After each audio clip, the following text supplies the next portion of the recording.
Now that the Motion Picture Academy has made its choices for the best films of 1981, we thought it might be interesting to take a second look at a sneak preview special in which Roger and I reviewed our choices for the best movies of the year. We taped this program last January, and most of these films are still playing in theaters around the country. They may not all be Oscar winners, but we think they're the year's best.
If I wanted to go to Russia, I'd go alone. I wouldn't need you to take me. Louise, Russia is not the safest place in the world for a woman to be alone.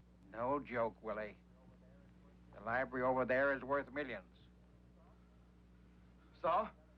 And people keep telling me you're a worthless piece of slime. I know who you are. Oh. Then... Kindly allow me to go on my way alone. And please tell no one that you have seen me in this place.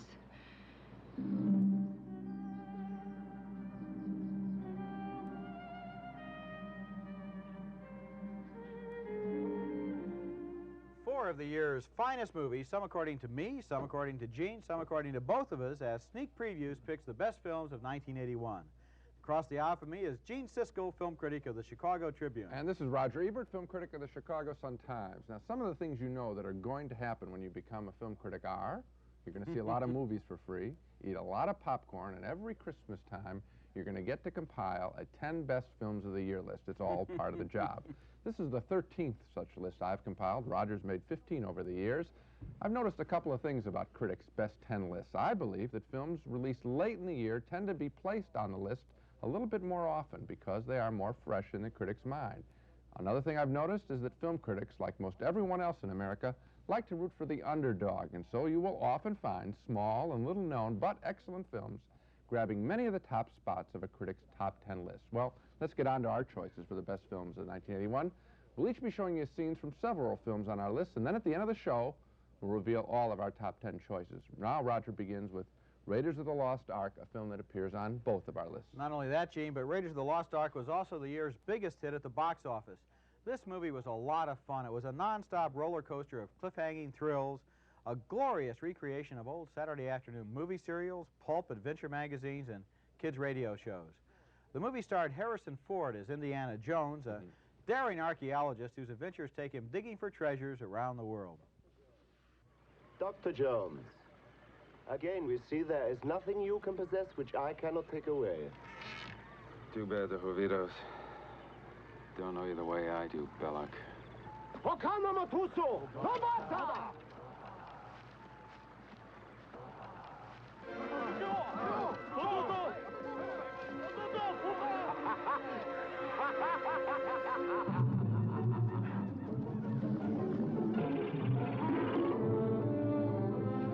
John! Start the engine! Get it up!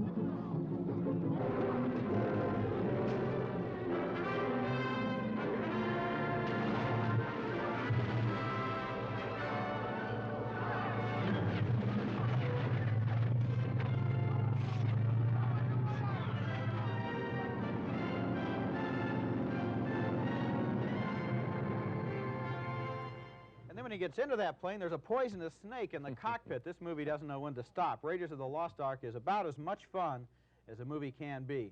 It was one of those films where you kept grabbing the arm of your seat as the heroes survived poison arrows, tarantulas, sadistic Nazis, deadly snakes, car crashes, motorcycle crashes, giant boulders rolling down about to crush him. Raiders recaptured the same kind of crazy fun and excitement we used to get out of the movies when we were kids. It's a wonderful film. I loved it, too. One of the tests that you can use for a good movie, and this film has it, comes from the director Howard Hawks, the late great director. He once told me that his definition of a good movie was a film that had 3 good scenes and no bad scenes. And the no bad scenes is very important. Nothing that stops the action. Nothing stops the action in Raiders. There isn't a dead moment in it. It's a beautifully constructed, high-energy film. And, you know, because the energy is so high, I think it's interesting that Harrison Ford's performance is kind of deadpan and low-key, and that works. In other words, he's kind of Indiana Jones, going through all of this stuff, poker face, trying to keep a straight face, while all of these enormous dangers are surrounding him. If he played it more up and with higher energy, it would make the film so manic that you wouldn't be able to stand it, I think. It is the year's most entertaining film, directed by Steven Spielberg. Now, my first selection is a film written and directed by one of the writers of Raiders of the Lost Ark, Lawrence Kasdan, and what a year he's had.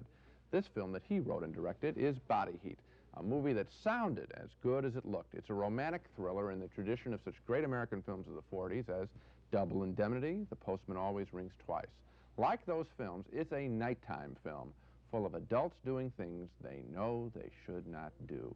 The film begins with William Hurt picking up a hot-to-trot married woman, Kathleen Turner, on a Florida boardwalk. Listen to the smart alecky street talk that is a delightful throwback to movies of the 30s and 40s. I'm a married woman. Meaning what? Meaning I'm not looking for company. You should have said I'm a happily married woman.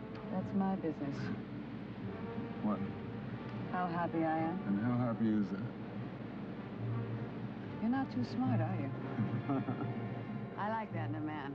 What else do you like? Lazy, ugly, horny? I got them all. You don't look lazy. Tell me, does a chat like this work with most women? Some, if they haven't been around much. I wondered. Thought maybe I was out of touch. How about I buy you a drink? I told you, I've got a husband. I'll buy him one, too. It's interesting how that line at the beginning of the film, I'm a married woman, always in the movies, it seems to lead to a bedroom scene, right? Well, they do get it on, as Body Heat tells a very tricky story of lust and treachery. So many films this year seem pitched directly at the teenage market, but Body Heat was refreshingly adult, and that's why it made my top 10 list. It made my top 10 list, too. One of the things I liked best about it was the labyrinthine plot. Yes. It was so complicated, so clockwork in its mechanism.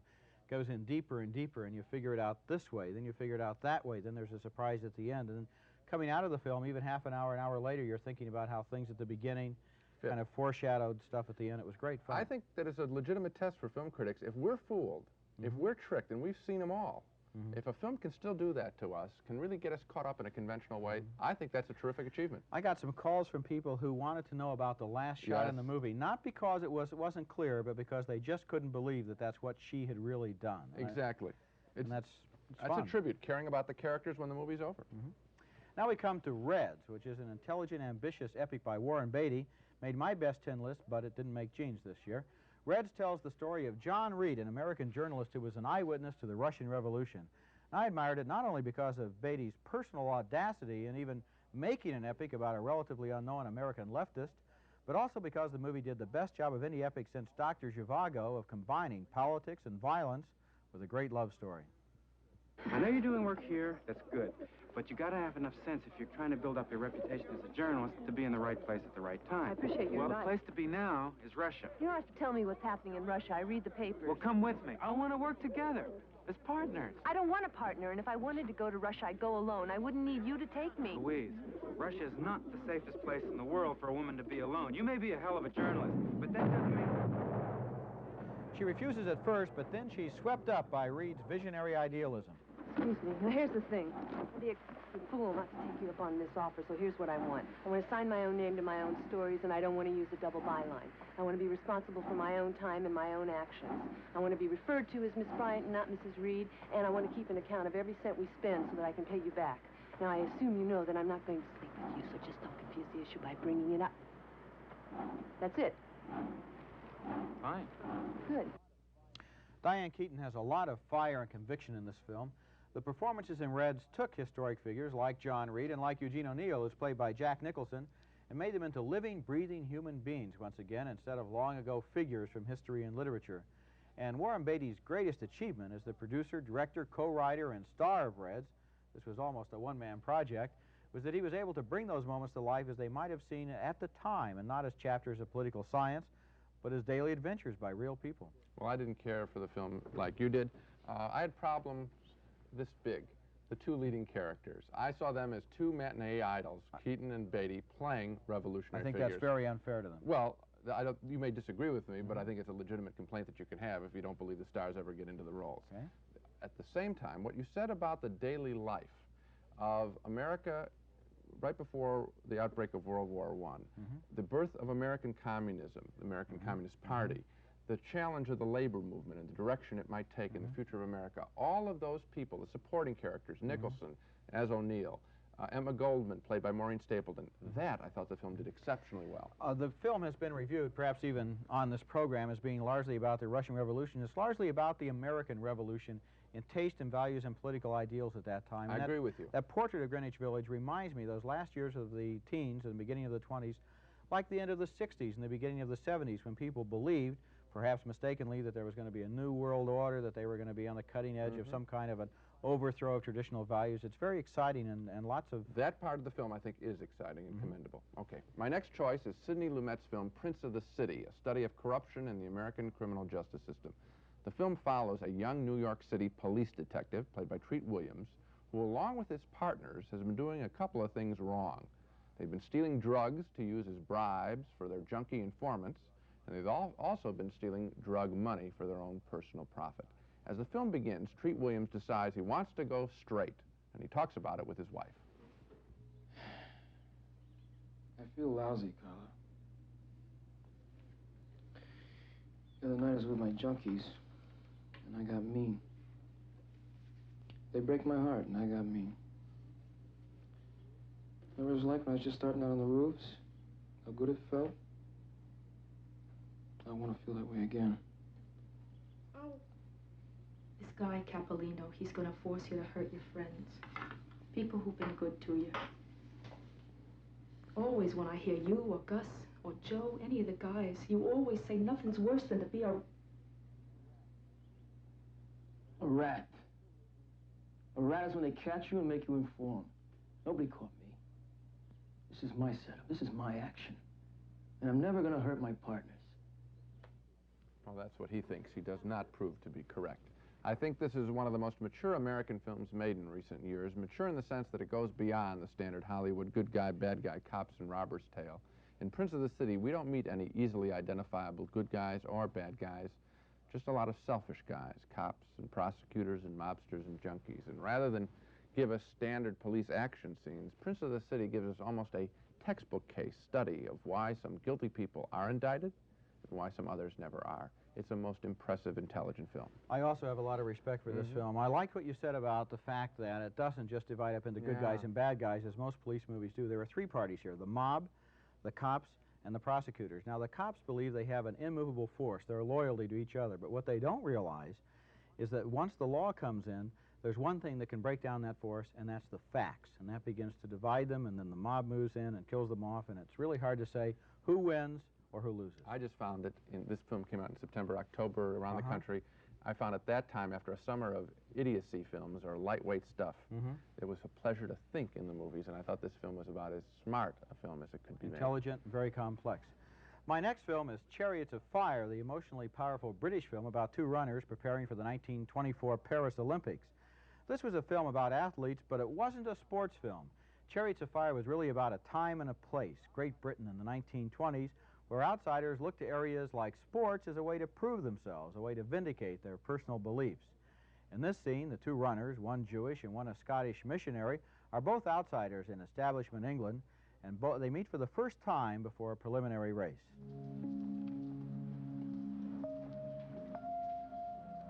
Mr. Abrahams?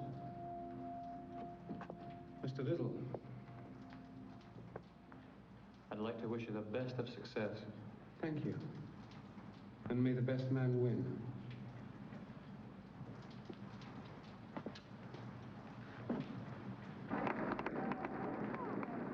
Get to your marks.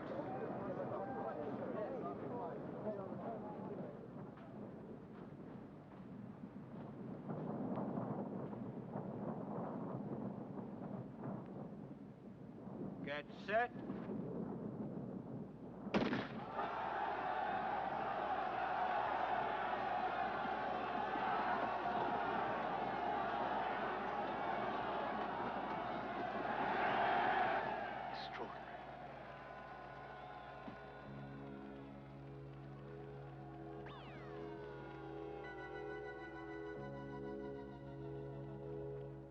The soundtrack is one of the best things about Chariots of Fire.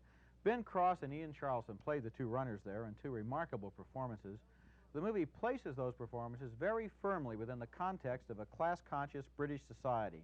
There are harsh and unforgiving portraits of such establishment figures as the Prince of Wales, the masters of Cambridge colleges, but there's also the vitality and drive of those two young men who want to win for the glory, but also for their own self-esteem. You know what I thought of this film? Today, sports are in the news for what? Salaries, right? The cost of the players, the cost of the teams. This film, in its own way, did remind us of what sports and athletic competition at least was about and maybe should always be about. Competition, excellence, making the body do more. You know, the running scenes in this film really excited me, and that despite the fact that these actors were not especially good runners, because we knew why they were running. We had a stake in it. It wasn't just who will win the race, which is the bottom line in a lot of sports movies, right, but why they're running and how they will feel about it. That's right, why they're running. That was very good and ran throughout the whole picture. My next choice is the strange and wonderful documentary about pet cemeteries in California, Gates of Heaven, a film that consists of interviews with the founders, operators, and clients of the Bubbling Well Pet Memorial Park in the Napa Valley just north of San Francisco. And here are a couple of the clients, a husband and wife, who talk about their pet's death. As you will see, the wife does almost all of the talking about their late dog. Then he came out of it, and he was perfectly normal and racing through Golden Gate Park along the ocean beach. And then just as suddenly, we took him over for a checkup to recheck the prior prognosis, and they said that they thought he was all right. He came home on a Wednesday afternoon, and I can recall he was so relieved to get out of that veterinarian office, having been in there all day, that he had a habit, to me, I always got a kiss on the knee area, and I recall that as probably the last time I remember him doing that. And then just as suddenly as the kiss, he seemed to go right down, and we kept phoning the vets, and they said, well, not to worry, that they didn't particularly like to eat when they were under medication of this sort, but to bring him in on Monday. But before that happened, we ran him to the all-animal emergency hospital, and the Dr. Benjamin there, it was too late. He was gone by then, so he just passed away on the Sunday after it.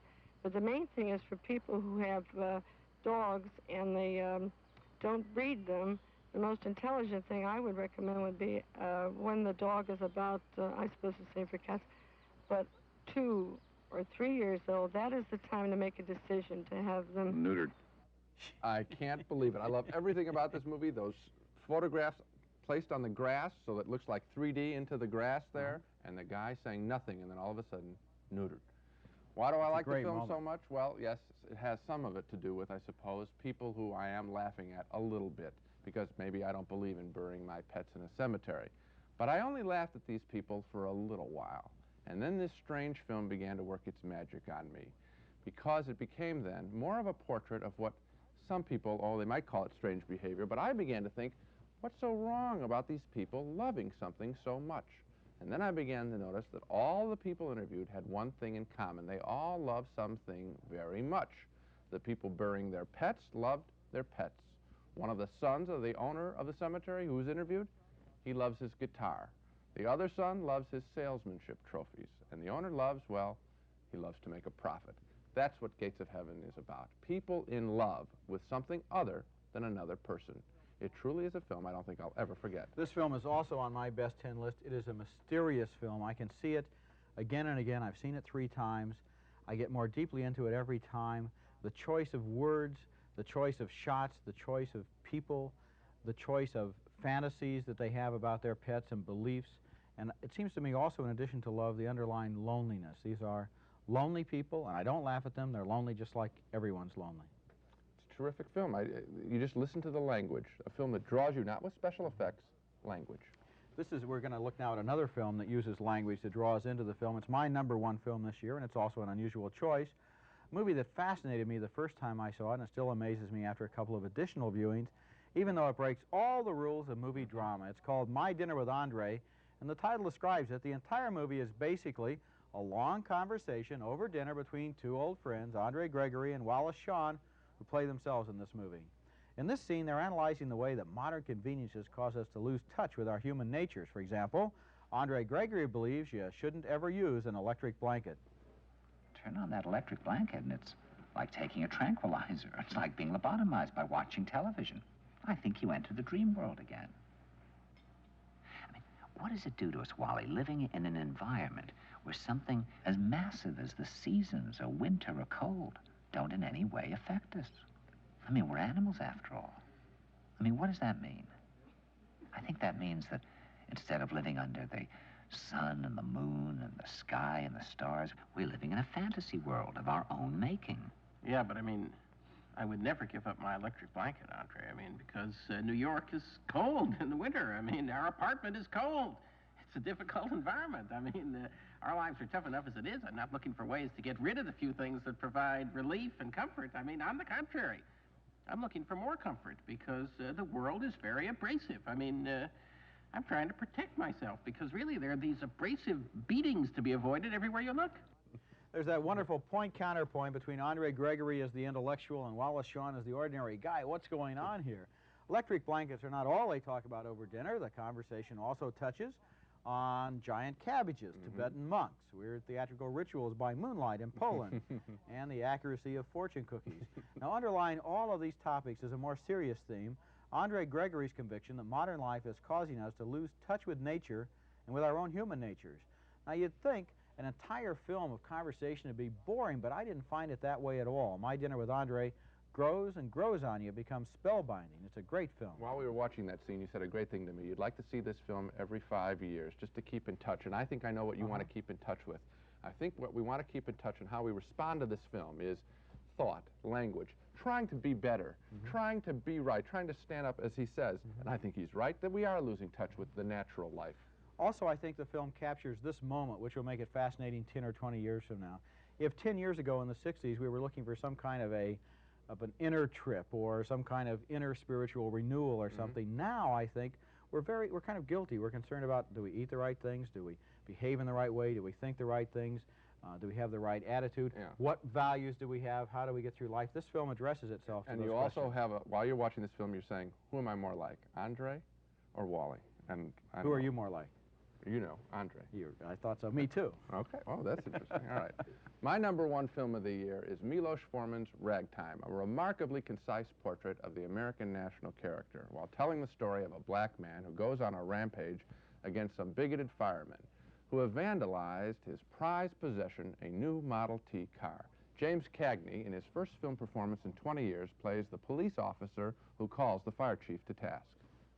You know that someone's been asking for you, don't you? What is this? It's a joke, huh? It's a joke, right?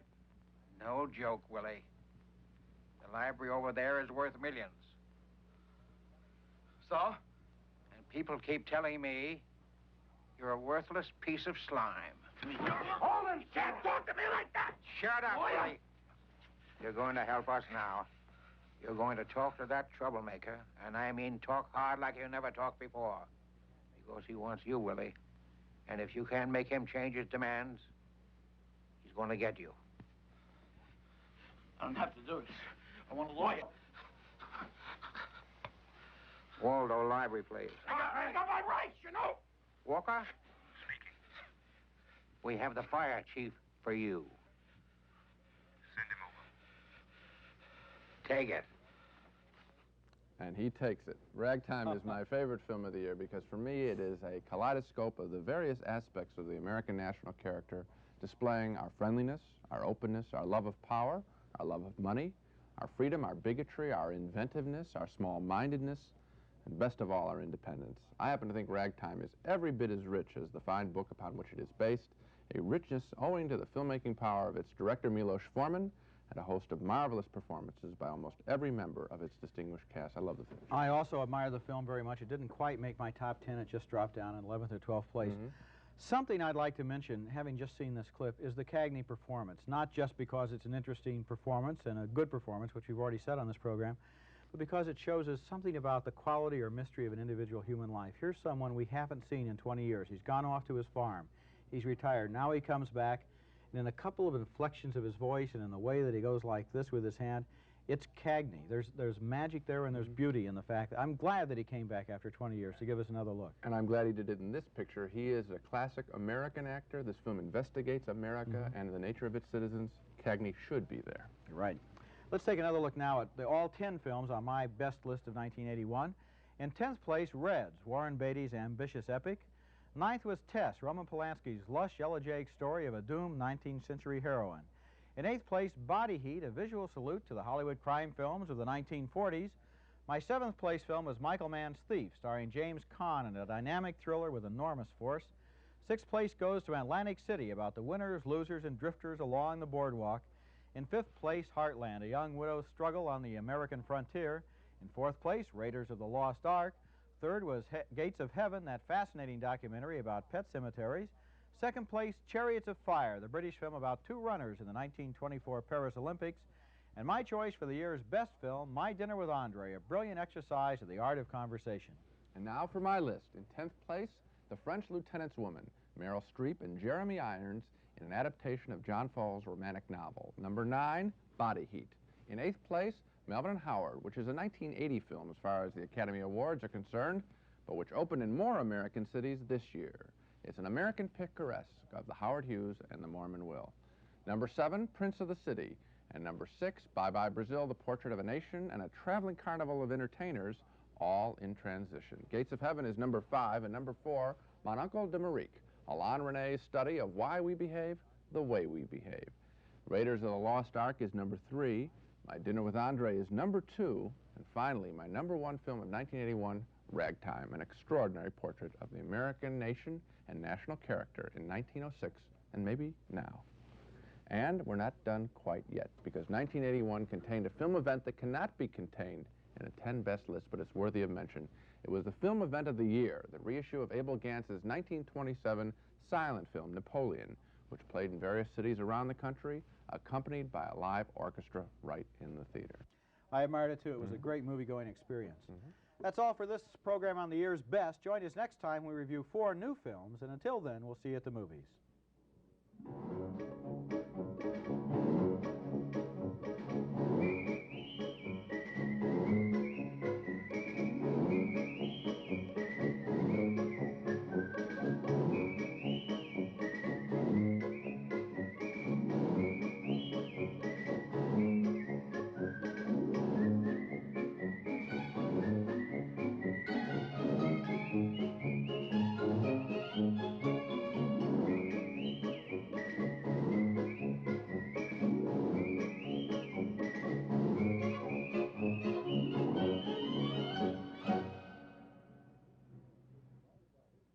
Funding for sneak previews was provided by this station and by other public television stations.